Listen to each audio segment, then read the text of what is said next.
मंडळी, काही वर्षांपूर्वी एक हिंदी सिनेमा आला होता, 3 इडियट्स। त्या सिनेमात एक गाणं होतं, ऑल इज वेल।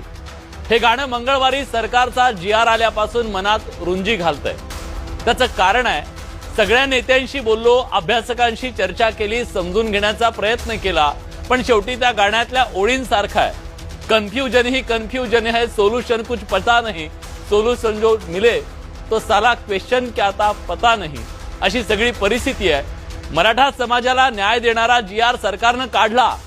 4 दशकांच्या लढाईच्या विजयोत्सवाचा गुलाल मंगळवारी मराठा आंदोलकांनी आझाद मैदानात उधळला।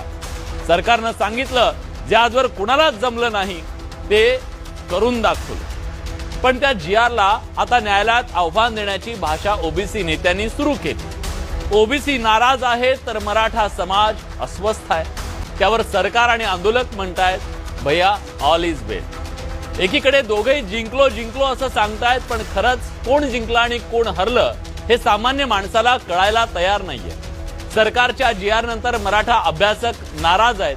काही जण लढाईत जिंकलो आणि तहात हरलो अशी मांडणी करतायत, तर जरांगे मराठवाडा आणि पश्चिम महाराष्ट्रातले सगळे मराठे हे ओबीसी जाणार असं ठामपणे सांगतायत। तिकडे ओबीसी नेत्यांमध्ये एक वाक्यता नाहीये।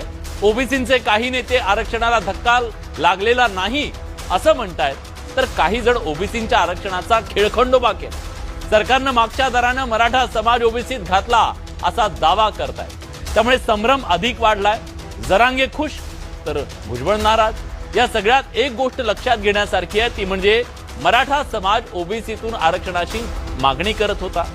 सरकार म्हणते, आम्ही आंदोलकांची मागणी मान्य केली, पण कुणालाही धक्का न लावता।